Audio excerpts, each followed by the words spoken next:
What's at the core of achieving the good life? The major key to the good life. The major key is not in learning how to set goals. It is not in learning how to better manage your time. It is not in mastering the attributes of leadership. Every day in 1,000 different ways, we are trying to improve ourselves by learning how to do things. We spend a lifetime gathering knowledge in classrooms, in textbooks, in experiences. Now, if knowledge is power, if knowledge is the forerunner to success, then why do we fall short of our objectives? Why, in spite of all our knowledge and in spite of our collective experiences, do we find ourselves aimlessly wandering, settling for a life of existence rather than a life of substance? While there may be many answers to this question, the fundamental answer is the absence of discipline. Applying all that we know.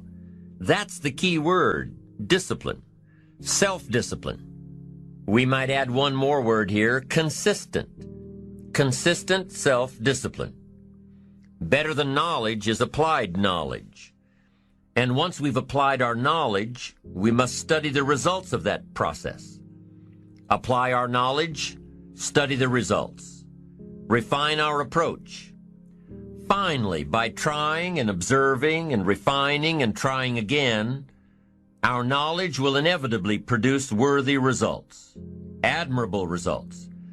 And with the joy and results of our efforts, we continue to apply, to learn, to observe, to fuel our ambition with the positive reinforcement of continued progress. Pretty soon, we'll find that we're swept into a spiral of achievement, a vertical rise to success. But for this whole process to work for us, we must first master the art of discipline, self-discipline, consistent self-discipline. It takes consistent self-discipline to master the art of setting goals, to master the art of time management, to master the art of leadership, to master the art of parenting and relationships. If we don't make consistent self-discipline part of our daily lives, the results we seek will be sporadic and elusive. It takes a consistent effort to truly manage our valuable time, or we'll be consistently frustrated. It takes discipline to conquer the nagging voices in our minds, the fear of failure, the fear of success, the fear of poverty, the fear of a broken heart. It takes discipline to keep trying when that nagging voice within us brings up the possibility of failure. It takes discipline to admit our errors and recognize our limitations. The voice of the human ego speaks to all of us. Sometimes the voice of ego says that we should magnify our value beyond our results. It leads us to exaggerate, to not be totally honest. It takes discipline to be totally honest, both with ourselves and with others. Be certain of one thing: every exaggeration of the truth, once detected by others, destroys our credibility and makes all that we say and do suspect. As soon as a business colleague figures out that we tend to exaggerate, guess what? They'll always think we exaggerate, and they'll never quite hold us in the same regard again. Never. It takes discipline to change a habit, because habits are formed a little bit each day, every day, every day. Once habits are formed, they act like a giant cable. They act like a nearly unbreakable instinct that only long-term disciplined activity can change. We must unweave every strand of the cable of habits slowly and methodically until the cable that once held us in bondage becomes nothing more than scattered strands of wire. It takes the consistent application of a new discipline, a more desirable one, to overcome one which is less desirable. It takes discipline to plan. It takes discipline to execute our plan. It takes discipline to look with full objectivity at the results of our applied plan. And it takes discipline to change either our plan or our method of executing that plan if the results are poor. It takes discipline to be firm when the world throws opinions at our feet. It takes discipline to ponder the value of someone else's opinion when our pride and our arrogance leads us to believe that we are the only ones with the answers. Now, if discipline is the key word, and if discipline is the key action, then what exactly is discipline? One good answer might be that discipline is a constant human awareness of the need for action, and a conscious act by us to implement that action. If our awareness and our implementations occur at the same time, then we begin a valued sequence of disciplined activity. Now, here's the other side of discipline. If there's considerable time that passes between the moment of awareness and the time of our implementation, then that is called procrastination. Doing it tomorrow instead of today. Procrastination, an almost exact opposite of discipline. The voice within us says, get it done. Discipline then says, do it now. Do it to the best of your ability, today, tomorrow, and always, until finally the worthy deed becomes instinctive. Procrastination says later, tomorrow, whenever I get a chance. In every circumstance we face, we are constantly presented with these two choices. Do it now or do it later. Discipline and procrastination. A choice between a disciplined existence, bearing the fruit of achievement and contentment, or procrastination, the easy life for which the future will bear no fruit, only the bare branches of mediocrity. The rewards of a disciplined life are great, but they're often delayed until some time in the future. The rewards for the lack of discipline are immediate, but they are minor in comparison to the immeasurable rewards of consistent self-discipline. An immediate reward for lack of discipline is a fun day at the beach. A future reward of discipline is owning the beach. For most, we choose today's pleasure rather than tomorrow's fortune. So how can you get rid of the easy distractions? How can you keep your mind on what you're trying to do? How can you keep an attitude of doing it all and doing it now? How can you make the choice of discipline over procrastination? How can you stay focused on your ambitions? You can keep your focus on your work. You can get it done today instead of tomorrow. You've got to really work on your consistent self-discipline on a daily basis, or you'll find yourself distracted. Distracted by negative thoughts, distracted by negative people, and pretty soon, depending on the type of people you've associated with, distracted by your doubts within yourself. Never underestimate the power of influence and associations, and never underestimate the power of your own consistent self-discipline. Now let's take a closer look at discipline, at the 3 steps to becoming disciplined. First, true discipline is not the easiest option. Most people would rather sleep until 10 o'clock than get up at 6. It's easier to go to bed late, sleep late, show up late, leave early. It's easier not to read. It's easier to turn on the television than to open a book. It's easier to do just enough than to do it all. Waiting is always easier than acting.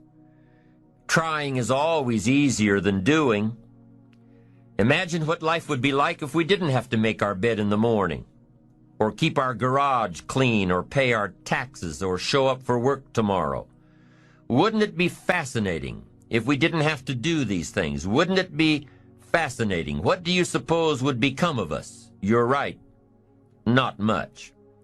For whatever the reason, the system we live in and contribute to is designed to make the easiest things in life the most unprofitable.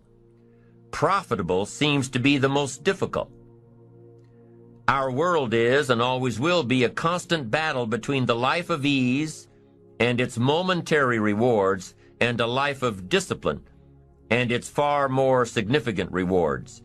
Each has its own price, the price of discipline or the price of regret.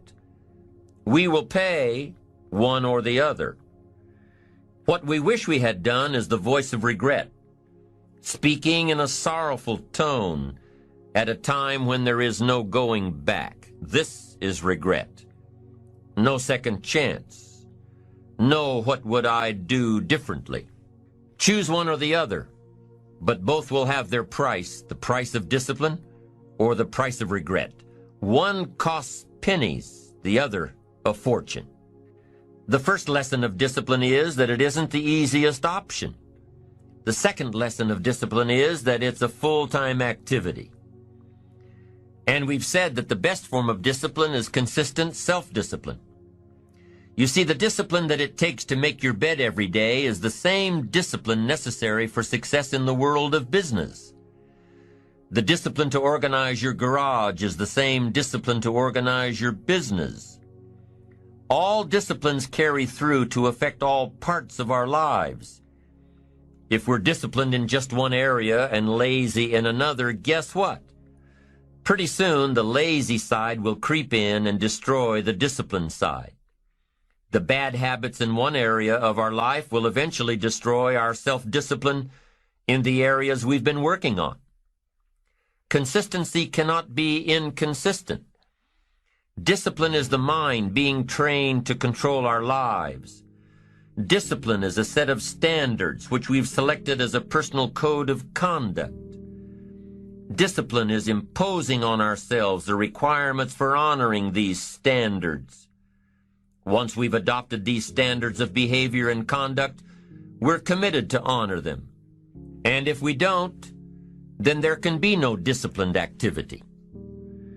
We find ourselves announcing our standards to our relatives, our friends, our associates.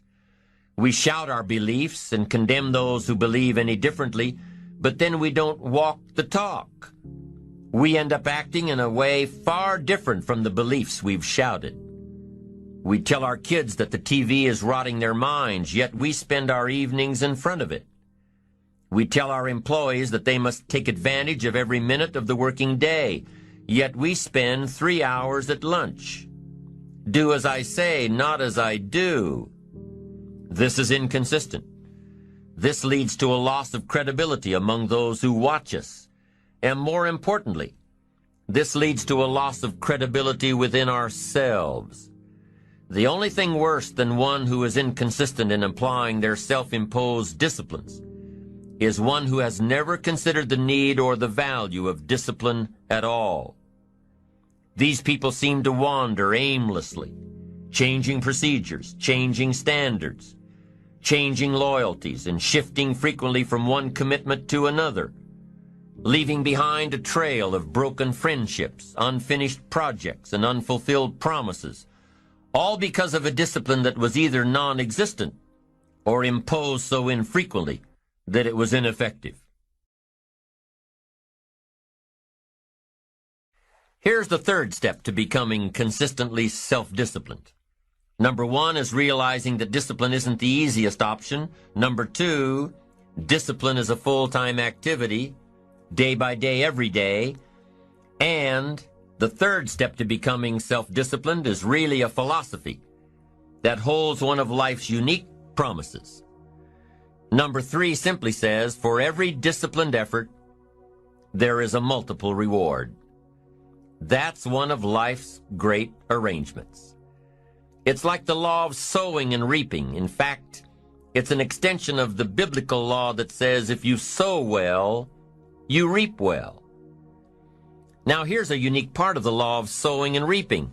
Not only does it suggest that we'll all reap what we've sown, it also suggests that we'll reap much more. Life is full of laws that both govern and explain behaviors. But this may well be the major law we need to understand. For every disciplined effort, a multiple reward. For every disciplined effort, a multiple reward. What a concept. If you render unique service, your reward will be multiplied. If you're fair and honest and patient with others, your reward will be multiplied. If you give more than you expect to receive, your reward is more than you expect. But remember, the key word here, as you might well imagine, is discipline. Everything of value requires care and attention. Everything of value requires discipline. Children require discipline. They must have a structure built for them. They must have boundaries to work within so they feel secure and comfortable to explore and grow. They must learn to recognize what's right and what's wrong, what's acceptable behavior, what's not acceptable. Children require unwavering discipline, consistent discipline, or they'll be confused as to how they're supposed to behave. Likewise, our thoughts require discipline. We must set up our inner boundaries, our codes of conduct, or our thoughts will be confused. And with confused thoughts, we'll end up being confused, hopelessly lost in the maze of life. And confused thoughts produce confused results. Look around you at this very moment in time. What might you be doing that needs attention? Perhaps you're on the brink of giving up, or starting over, or starting out. And the only missing ingredient to your incredible success story in the future is a new and self-imposed discipline that will make you stay longer and try harder and work more intensely than you ever thought you possibly could. The most valuable form of discipline is the one that you impose on yourself. Don't wait for things to deteriorate so drastically that someone else must impose discipline into your life. Wouldn't that be tragic? How could you possibly explain the fact that someone else thought more of you than you thought of yourself? That they forced you to get up early and get out into the marketplace when you would have been content to let success go to someone else who cared more about themselves. Your life, my life, the life of each one of us is going to serve as either a warning or an example. A warning of the consequences of neglect, self-pity, lack of direction and ambition, or an example of talent put to use.